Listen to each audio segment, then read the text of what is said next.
आज के इस वीडियो में मैं आपके लिए लेके आई हूँ ARY डिजिटल का न्यू ड्रामा कभी मैं कभी तुम ड्रामे की मुकम्मल कहानी, ताकि आप इस ड्रामे की मुकम्मल प्रेडिक्शन सुनकर फैसला कर पाएँ कि आपको ये ड्रामा देखना चाहिए कि नहीं। कभी मैं कभी तुम ड्रामे की मुकम्मल कहानी में हम देखने वाले हैं कि अदील जो कि खुद तो घर छोड़कर चला गया और इधर मुस्तफ़ा शर्जीना से शादी कर लेता है।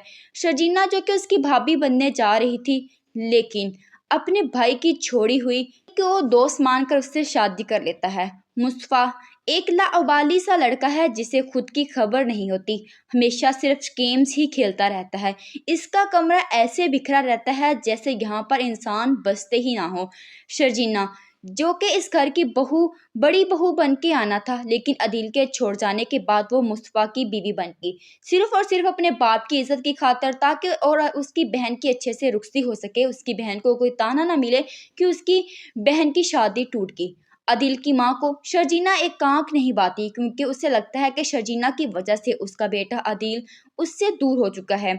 अदील तो उसका कमाऊ बेटा था, और मुस्तफ़ा जो कि खुद के लिए कमा नहीं सकता, वो कैसे सारे घर वालों का खर्चा उठा सकता है। मुस्तफ़ा के कई दिन तो शौक में गुजर जाते हैं कि वो शादीशुदा हो चुका है, उसने वाकई ही शादी कर ली है। फिर वो मुस्तफ़ा जो कि टेंशन लेना जानता ही नहीं, वो इस बात को भी भूल जाएगा कि वो शादीशुदा मर्द हो चुका है जिसकी एक अदद बीवी भी है। यहाँ से असल कहानी की शुरुआत होती है कि शर्जीना जो कि समझदार और पढ़ी लिखी लड़की है, हमेशा खुद को और हर जगह को साफ सुथरा रखने वाली, लेकिन एक ऐसे इंसान के साथ जिंदगी बसर करने वाली है जिसे खुद का होश नहीं रहता। शर्जीना ऐसा ऐसा खुद ही मुस्तफ़ा से बात करने की कोशिश करती है, क्योंकि अब शादी तो हो चुकी है और इन दोनों को निभाना ही है। पहले पहल तो शर्जीना मुस्तफ़ा के तौर तरीके देखकर बहुत ही ज़्यादा हैरान होती है कि कैसे एक इंसान इतनी गंदगी में रह सकता है और सारा दिन सिर्फ गेम ही खेलता रहता है। वह हर रोज़ कोशिश करती है कि आज पूरा कमरा साफ करके रखूंगी और पूरा दिन कोई गंद नहीं फैलाएगा, लेकिन मुस्तफ़ा ऐसा कहाँ होने दे सकता है।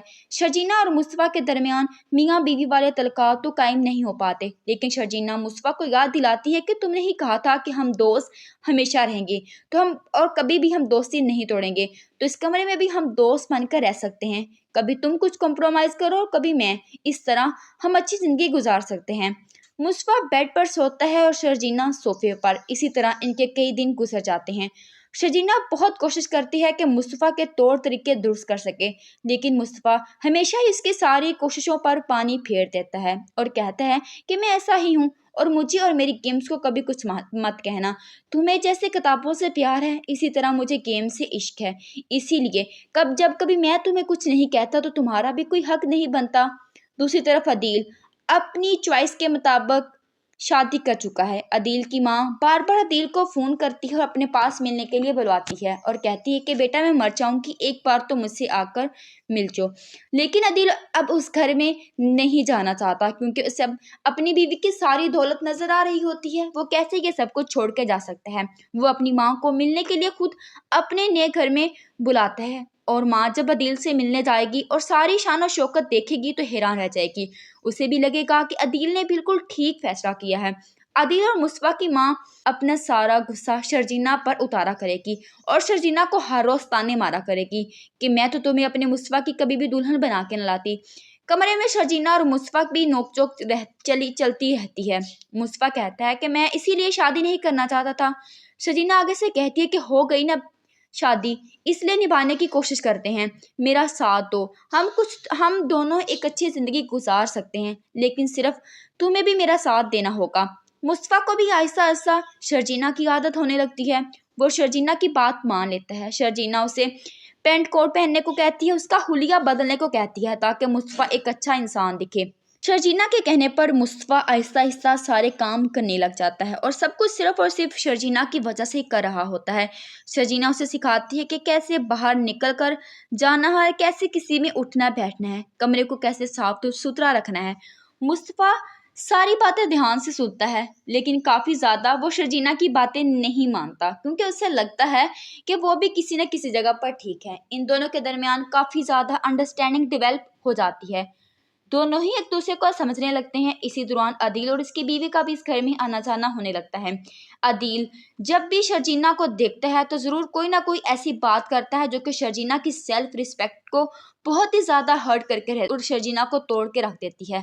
मुस्तफ़ा इस सब चीज़ों को इग्नोर कर रहा होता है क्योंकि वो नहीं चाहता कि अपने बड़े भाई से लड़ाई करे। मुस्तफ़ा मुस्तफ़ा की माँ भी हमेशा आदिल का साथ देती है क्योंकि उसकी नज़र भी अपने बड़े बेटे की दौलत पर है जो कि इसकी बीवी की सारी दौलत है। एक दिन तो शर्जीना ये सब कुछ बर्दाश्त करते करते थक जाती है और एक दिन मुस्तफ़ा पर टूट पड़ती है कि कैसे इंसान हो तुम। तुम्हारी बीवी की इज्जत नफ्स हमेशा मजरूह होती है, तुम्हारे सामने तुम्हारी बीवी पर तंज के तीर मारे जाते हैं, लेकिन तुम तो हमेशा खामोश रहते हो। तुम अपनी बीवी की इज्जत नहीं करवा सकते, लानत हो ऐसे मर्द पर। शर्जीना की ये बात मुस्तफ़ा के दिल पर लगती है। अदील एक बार फिर से सबके सामने शर्जीना को टोंट करने लग जाता है। अपनी ही बीवी के सामने वो शर्जीना को तंज के तीर मारता है। इस बार मुस्तफ़ा भी खामोश नहीं रहता, वो अपने भाई के गिरेबान पकड़ लेता है कि अब बस आइंदा मेरी बीवी के बारे में कुछ भी कहने की ज़रूरत नहीं है। बहुत बर्दाश्त कर लिया मैंने, अब नहीं करूँगा। मुस्तफ़ा की माँ तो रोने लग जाती है कि इस लड़की की वजह से दोनों भाई एक दूसरे की जान के दुश्मन बन चुके हैं।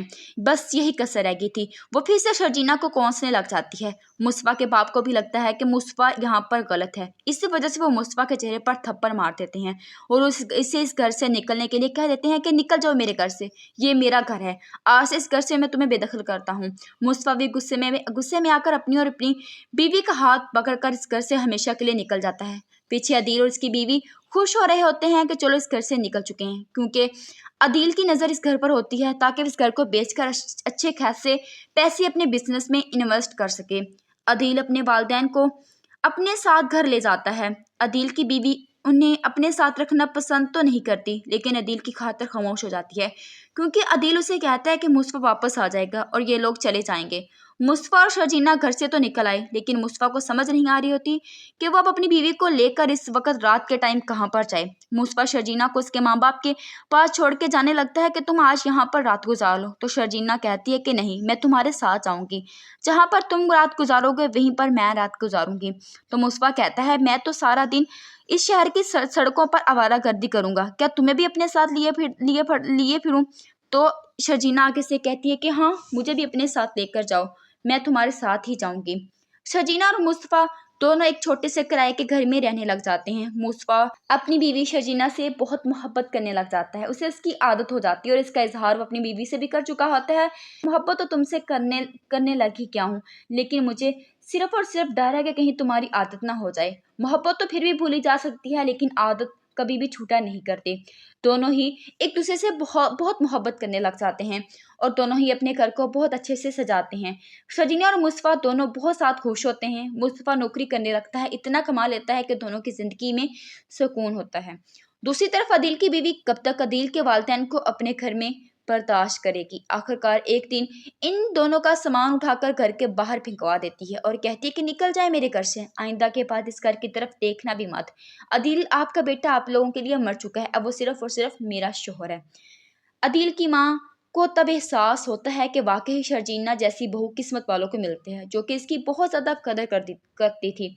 शर्जीना और मुस्तफ़ा के दरमियान बहुत सी लड़ाइयाँ भी होंगी। तब शर्जीना के बाप को लगेगा कि मुझे अपनी बेटी की शादी इस शख्स के साथ करनी ही नहीं चाहिए थी। शर्जीना भी घर छोड़कर अपने वालिदैन के घर चली जाती है और शर्जीना मुस्तफ़ा से बहुत ज़्यादा नाराज़ होती है, बल्कि इन दोनों के दरमियान ऐसी लड़ाई हो जाएगी कि शर्जीना को लगेगा कि वह मुस्तफ़ा के साथ नहीं रहना चाहती, बल्कि रहेगी नहीं, उससे तलाक ले लेगी और सबसे कहती है कि ये वो मुस्तफ़ा तो रहा ही नहीं जिससे मुझे शदीद मोहब्बत थी। ये पता नहीं कौन सा मुस्तफ़ा बन चुका है जिसे सिर्फ दौलत कमाने की हवस पैदा हो चुकी है। लेकिन बहुत जल्द मुस्तफ़ा को अपनी गलती का एहसास हो जाता है। शर्जीना से माफ़ी मांगकर फिर से घर वापस लेके आता है, जो कि शादी के नाम से ही भागता था, सिर्फ एक दोस्ती का मान रखने की खातिर शर्जीना से शादी की। अब वो शर्जीना के बगैर नहीं रह सकता, उसे हमेशा अपनी नज़रों के सामने देखना चाहता है। मुस्तफ़ा के माँ बाप भी शर्जीना से माफ़ी मांगते हैं कि मुझे माफ़ कर दो, मैं तुम्हारी कदर नहीं कर सकी। शर्जीना ने तो हमेशा माफ़ करना ही सीखा है, वो इन्हें माफ़ कर देगी। शर्जीना और मुस्तफ़ा की शादी के बाद लव स्टोरी ऐसी है जैसे ड्रामे का नाम, कभी मैं कभी तुम, कभी कुछ तुम्हारी मान ली जाए और कभी मेरी, ऐसे ही हमेशा ज़िंदगी गुजरती है। जैसे मुस्तफ़ा और शर्जीना दोनों एक पुरसुकून ज़िंदगी गुजार रहे होते हैं। बेशक ये एक ड्रामे की कहानी है, लेकिन हमारी रियल लाइफ की ज़िंदगी भी हमेशा ऐसे ही गुजरती है। ज़िंदगी नाम ही कंप्रोमाइज़ का है, कुछ अपनी मानी जाए और कुछ दूसरे की। और मियाँ बीवी का रिश्ता ही ऐसा होता है कि दोनों को कंप्रोमाइज़ के बगैर ज़िंदगी गुजारनी बहुत मुश्किल होती है, और कंप्रोमाइज़ के ज़रिए ही वे एक खुशगवार ज़िंदगी गुजार सकते हैं। दूसरी तरफ अदील, जो कि अपनी बीवी से शादी तो कर चुका था, और अदील की बीवी जो कि हमेशा उससे आए दिन लड़ा करेगी, और अदील को वाकई एहसास होगा कि उसने अपने माँ बाप को छोड़कर, शर्जीना को छोड़कर बहुत बड़ी गलती की। ये दौलत हमेशा रहने वाली नहीं है, एक न एक दिन तो इसने ख़त्म हो जाना ही है। अदील को अपनी गलती का एहसास हो जाता है, वो अपनी माँ से माफ़ी मांगता है, शर्जीना से माफ़ी मांगता है, अपने भाई से माफ़ी मांगता है। तो ये थी इस ड्रामे की मुकम्मल कहानी, जो कि हमने इसके टीजर्स और ओएसटी को देखकर प्रिडिक्शन की है। उम्मीद करते हैं आपको ये मुकम्मल कहानी बहुत ही ज़्यादा इंटरेस्टिंग और मज़ेदार लगी होगी, और ये ड्रामा आप सबको बहुत ही ज़्यादा मज़ा देने वाला है। अगर आप लोग भी ये ड्रामा देख रहे हैं तो इसकी एंडिंग कैसी चाहते हैं, और आपको ये वीडियो कैसी लगी कमेंट बॉक्स में बताइएगा। मिलते हैं आपसे एक नई वीडियो में, देर के लिए अल्लाह हाफिज़।